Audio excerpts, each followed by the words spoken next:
Imagine a man who gets caught red-handed embezzling his boss's money. He's about to be fired and left on the street, but instead of apologizing, he goes out and commits more fraud, slashing the bills of everyone who owes his boss money. And then, the most shocking thing happens. The boss finds out and commends him for it. Even crazier? Jesus tells this story to show us what a faithful disciple looks like. Welcome back.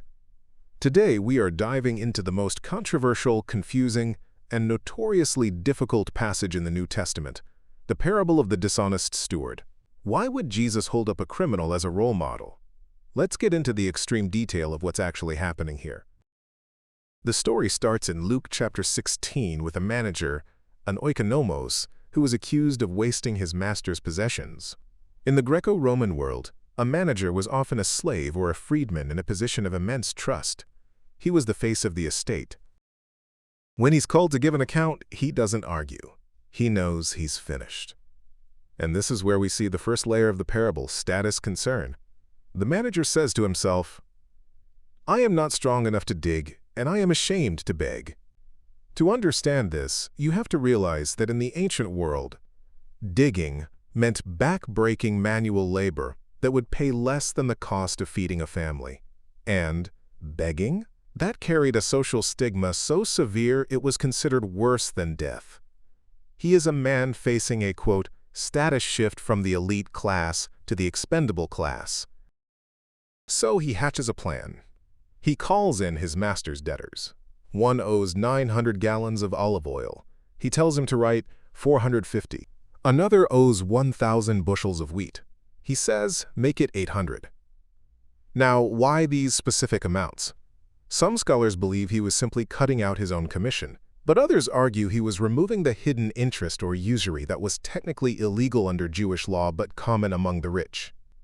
By doing this, he makes himself look like a hero to the debtors and makes his master look incredibly generous. The master is stuck. If he cancels the deals, he loses his newfound reputation as a merciful patron.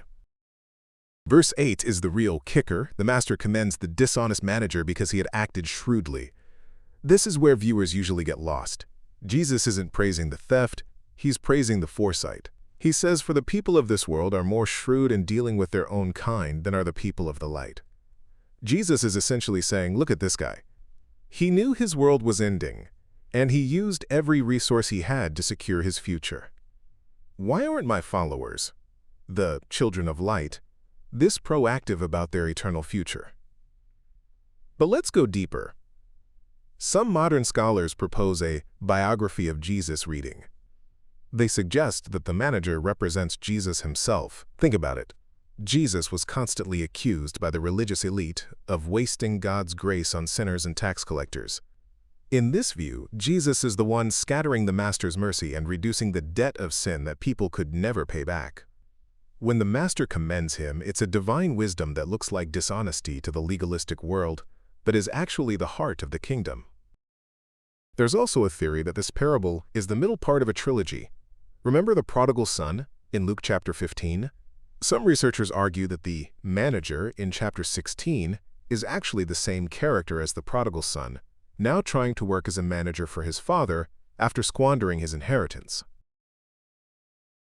When you read it this way, the dishonest steward becomes a story about a man who realized that relationships are more valuable than money. He uses unrighteous mammon to buy friendship and a place to belong, which Jesus says is exactly what we should do with our wealth. Use it for people, not for ourselves. So what's the takeaway? Be shrewd. Don't be spiritually lazy. Be as creative and persistent in your faith as a businessman is in a crisis. Prioritize people. Use your resources to gain eternal friends. Help the poor and the broken. Check your loyalty. You cannot serve both God and money. If a scoundrel could use a temporary crisis to change his life, what are you doing with the eternal life you've been given? If you found this deep dive helpful, hit that subscribe button. We've got a whole series on the parables of Jesus coming up next. Thanks for watching.